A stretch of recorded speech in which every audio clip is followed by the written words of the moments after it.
बरती जाने वाली सावधानियों को बताना। तड़ित यानी बिजली चमकना। तार ढीले हो जाने पर आपने विद्युत खंभों पर चिंगारियां देखी होंगी। यह एक सामान्य परिघटना है जब हवा चलती है और तारों को हिला देती है। आपने सॉकेट में प्लग के ढीले होने पर भी चिंगारियां निकलते देखी होंगी। तड़ित भी एक विशाल स्तर की विद्युत चिंगारी ही है। अब वास्तव में हम ये जानते हैं कि बादलों में आवेश एकत्रित होने से तड़ित पैदा होती है। रगड़ द्वारा आवेशन। किसी छोटे से कागज के टुकड़ों के पास एक प्लास्टिक की कंघी लाइए। देखिए क्या होता है। कुछ नहीं। कंघी का कागज के टुकड़ों पर कोई प्रभाव नहीं होगा। अब कंघी को अपने बालों में कसकर रगड़िए और फिर कागज के टुकड़ों के पास ले जाइए। आप ध्यान देंगे कि कंघी कागज के टुकड़ों को अपनी तरफ आकर्षित कर रही है। यह किसी जादू से नहीं होता है। ऐसे प्रेक्षणों की स्पष्ट और तार्किक व्याख्या है। प्रारंभ में कंघी विद्युत उदासीन थी, इसलिए इसका कागज पर कोई प्रभाव नहीं पड़ा। जब कंघी को बालों पर रगड़ दिया गया तो इसमें विद्युत आवेश आ गया। आवेशित कंघी कागज के छोटे टुकड़ों पर विद्युत बल आरोपित करती है और उन्हें आकर्षित करती है। रेशम के कपड़े से रगड़ी हुई एक शीशे की छड़ और ऊनी कपड़े से रगड़ी हुई एक एबोनाइट की छड़ भी कागज के छोटे टुकड़ों को आकर्षित करने की क्षमता प्राप्त कर लेती है। आवेशों के प्रकार और उनकी अन्य यौनिक क्रिया। क्या आपने कभी सुना था कि विपरीत चीजें एक दूसरे को आकर्षित करती हैं? यह सत्य है। विपरीत या भिन्न आवेश जिसमें एक धनात्मक और एक ऋणात्मक हो, ऐसी दो वस्तुएं एक दूसरे को आकर्षित करेंगी या अपनी तरफ खींचेंगी।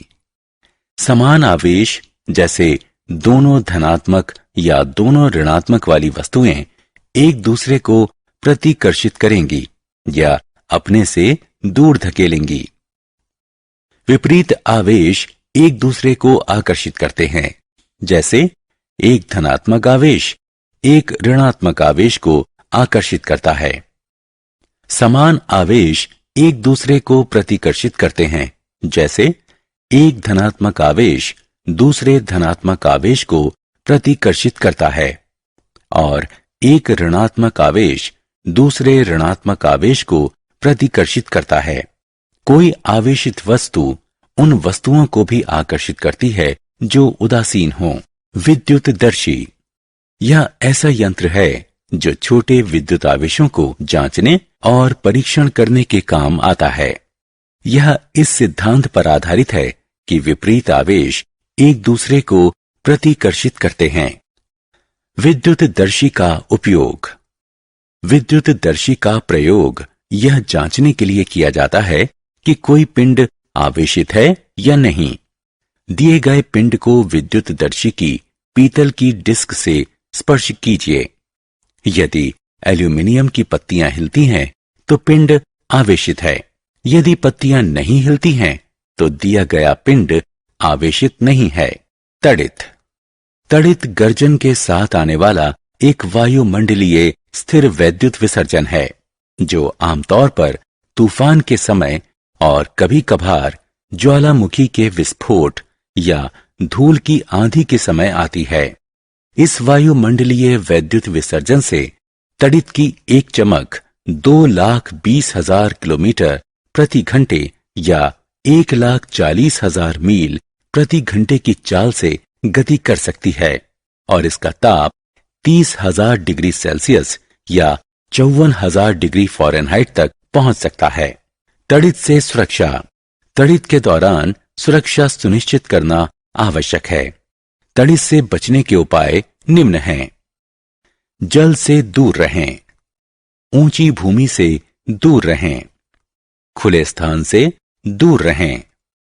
धातु की वस्तुओं, विद्युत तार, बाड़, मशीनों, मोटरों, विद्युत औजारों इत्यादि से दूर रहें। तड़ित चालक। तड़ित चालक, जिसे तड़ित छड़ या वायु टर्मिनल भी कहते हैं, इसको एक सुरक्षा उपकरण के रूप में जाना जाता है और इसका प्रयोग इमारतों और अन्य स्थानों जहां सुरक्षा आवश्यक है, जैसे पेट्रोल उत्पाद टैंक के गोदाम, विस्फोटकों के गोदाम इत्यादि में प्रयोग किया जाता है।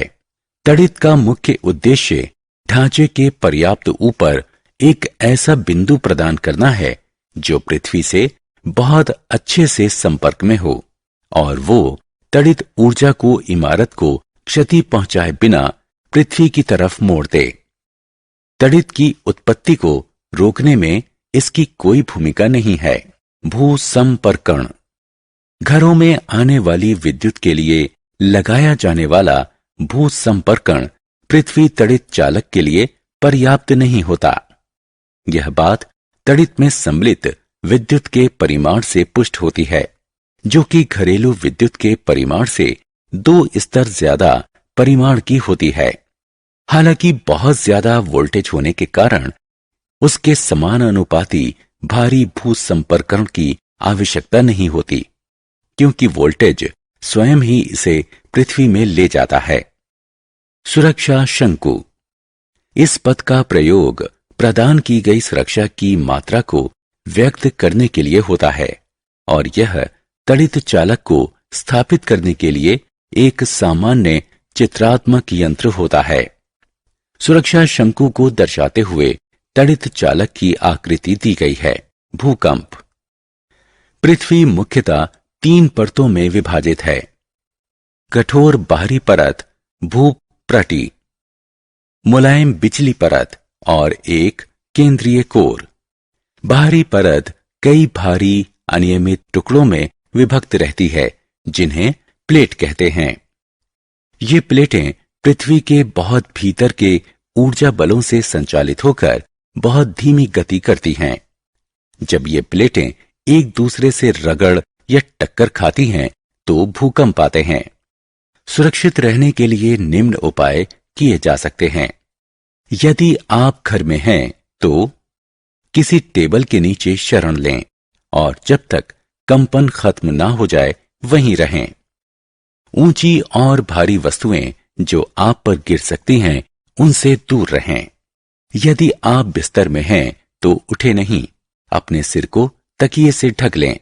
यदि आप बाहर हैं, तो इमारतों, पेड़ों और सिर के ऊपर के विद्युत तारों से दूर कोई खाली स्थान खोजें या जमीन पर बैठ जाएं।